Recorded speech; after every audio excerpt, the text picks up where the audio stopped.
સ્વાગત છે YouTube channel mission government એક્ઝામની અંદર જે વિદ્યાર્થીઓ ટેટ અને ટાટની તૈયારી કરી રહ્યા છે તેમના માટે આજે હું તમારી સામે લઈને આવું છું શિક્ષણની વિચારધારામાંથી વ્યવહારવાદને લગતા અતિ મહત્વના મોસ્ટ આઈએમપી પ્રશ્નો અને તેમના જવાબો.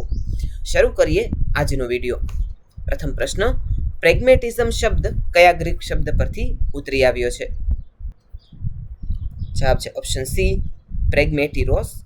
પ્રશ્ન નંબર 2, વ્યવહારવાદના મુખ્ય પ્રણેતા કોણ ગણાય છે?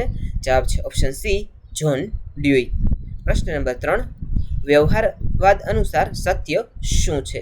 જવાબ છે ઓપ્શન બી, જે કાર્ય સાધક અને ઉપયોગી છે તે. પ્રશ્ન નંબર 4, શિક્ષણ એ જીવનની તૈયારી નથી, શિક્ષણ એ પોતે જ જીવન છે. આ વિધાન કોનું છે? જવાબ છે ઓપ્શન એ, જ્હોન ડ્યુઈ. પ્રશ્ન નંબર 5, વ્યવહારવાદ કયા પ્રકારના મૂલ્યોમાં માને છે? જવાબ છે ઓપ્શન બી, પરિવર્તનશીલ અને માનવ નિર્મિતમાં. પ્રશ્ન નંબર 6,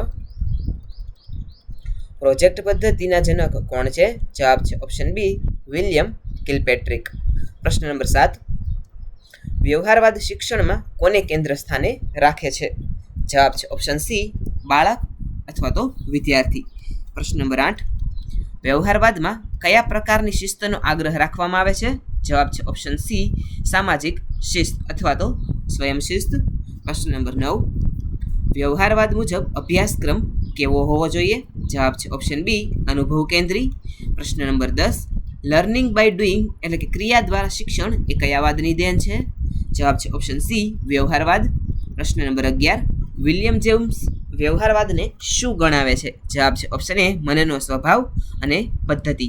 પ્રશ્ન નંબર 12, વ્યવહારવાદ કઈ બાબતનો વિરોધ કરે છે? જવાબ છે ઓપ્શન બી, નિશ્ચિત સિદ્ધાંતો અને જડતાનો.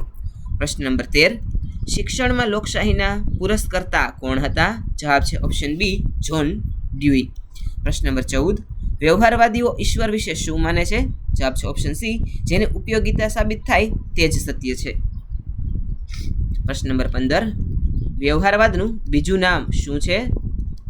જવાબ છે ઓપ્શન ડી, એટલે કે પ્રયોગવાદ, ફલવાદ અને સાધનવાદ. આ બધા જ વ્યવહારવાદના નામો છે. પ્રશ્ન નંબર 16, હાઉ વી થિંક પુસ્તકના લેખક કોણ છે? જવાબ છે ઓપ્શન એ, જ્હોન ડ્યુઈ. પ્રશ્ન નંબર 17, વ્યવહારવાદ અનુસાર શિક્ષણનો ઉદ્દેશ્ય શું છે? જવાબ છે ઓપ્શન સી, બાળકનું સામાજિક અનુકૂલન અને પુનઃ નિર્માણ. પ્રશ્ન નંબર 18, શિક્ષણમાં પ્રયોગશાળાના વિચાર કોણે આપેલો હતો? જવાબ છે ઓપ્શન બી, જ્હોન ડ્યુએ. પ્રશ્ન નંબર 19, વ્યવહારવાદ કઈ શિક્ષણ પદ્ધતિ પર ભાર મૂકે છે? જવાબ છે ઓપ્શન બી, સમસ્યા ઉકેલ પદ્ધતિ. પ્રશ્ન નંબર 20, વ્યવહારવાદમાં સત્ય કેવું હોય છે? જવાબ છે ઓપ્શન બી, ગતિશીલ. પ્રશ્ન number 21, the school and society પુસ્તક કોણે લખ્યું છે? જવાબ છે ઓપ્શન એ, જ્હોન ડ્યુઈ. પ્રશ્ન નંબર 22,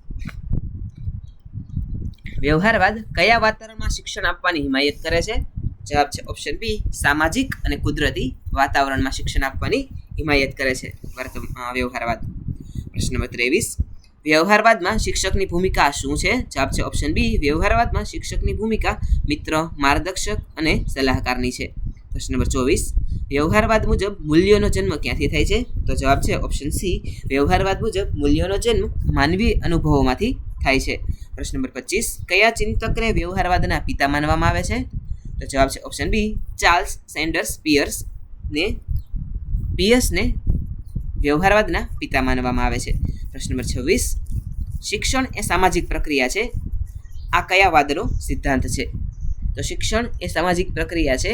આ સિદ્ધાંત તે વ્યવહારવાદનો સિદ્ધાંત છે.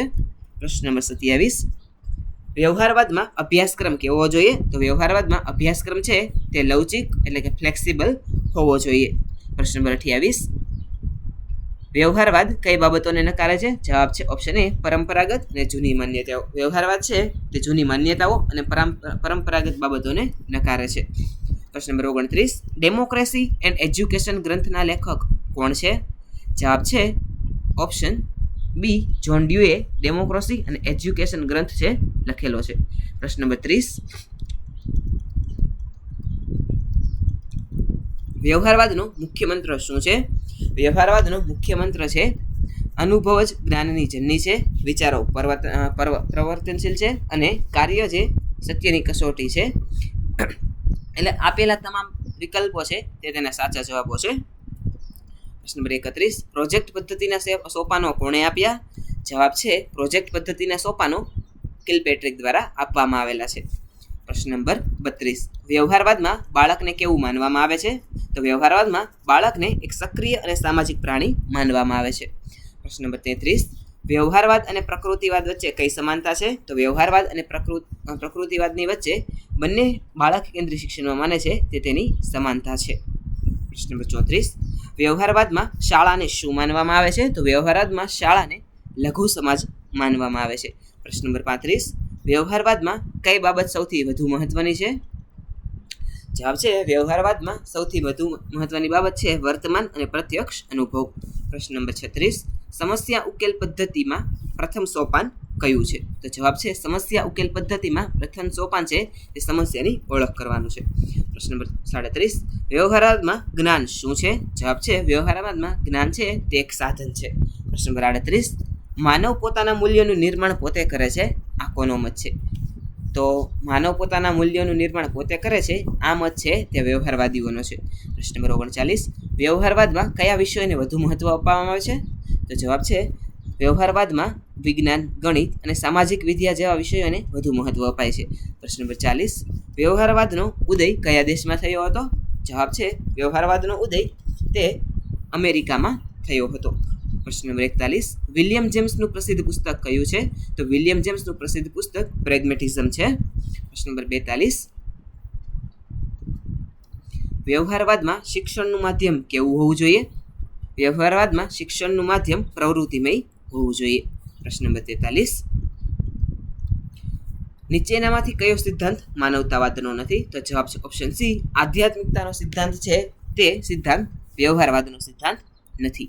પ્રશ્ન નંબર 44, વિચારો ત્યારે જ સાચા છે જ્યારે તે કાર્યમાં પરિણમે, આ કોણે કહેલું છે?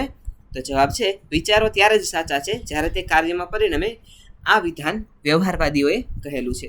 પ્રશ્ન નંબર 45, વ્યવહારવાદમાં કોને નકામું ગણવામાં આવે છે? જવાબ છે વ્યવહારવાદમાં નિષ્ક્રિય જ્ઞાનને નકામું ગણવામાં આવે છે. પ્રશ્ન નંબર 46, બાળકને સામાજિક વાતાવરણમાં મુક્ત રીતે શીખવા દેવો જોઈએ, આ કયા વાદનો મત છે? તો જવાબ છે ઓપ્શન સી, વ્યવહારવાદ. વ્યવહારવાદ કહે છે બાળકને સામાજિક વાતાવરણમાં મુક્ત રીતે શીખવા દેવા જોઈએ. પ્રશ્ન નંબર 47, વ્યવહારવાદમાં શિક્ષણની પ્રક્રિયા કેવી છે? જવાબ છે વ્યવહારવાદમાં શિક્ષણની પ્રક્રિયા ત્રિમુખી છે, શિક્ષક, વિદ્યાર્થી અને સમાજમાં. પ્રશ્ન નંબર 48, પ્રોજેક્ટ એ સામાજિક વાતાવરણમાં હૃદયપૂર્વક કરવામાં આવતી સહેતુક પ્રવૃત્તિ છે, આ વ્યાખ્યા કોની છે? તો પ્રોજેક્ટ એ સામાજિક વાતાવરણમાં હૃદયપૂર્વક કરવામાં આવતી સહેતુક પ્રવૃત્તિ છે, આ વાક્ય કિલપેટ્રિકનું છે. પ્રશ્ન નંબર 49, વ્યવહારવાદ મુજબ શિક્ષણની કઈ કસોટી શ્રેષ્ઠ છે? જવાબ છે ઓપ્શન સી, જીવનમાં ઉપયોગિતાની કસોટી એ વ્યવહારવાદ મુજબની સૌથી શ્રેષ્ઠ છે કસોટી છે. પ્રશ્ન નંબર 50, વ્યવહારવાદમાં નૈતિકતા શું છે? તો વ્યવહારવાદમાં નૈતિકતા એ સામાજિક જવાબદારી અને આચરણ છે. વિદ્યાર્થી મિત્રો, આજનો વિડીયો આપને કેવો લાગ્યો છે ને નીચે કોમેન્ટ સેક્શનની અંદર અવશ્ય જણાવજો. આવા જ એક અન્ય નવા વિડીયો સાથે આવતીકાલે ફરીથી મળીશું. Thanks for watching.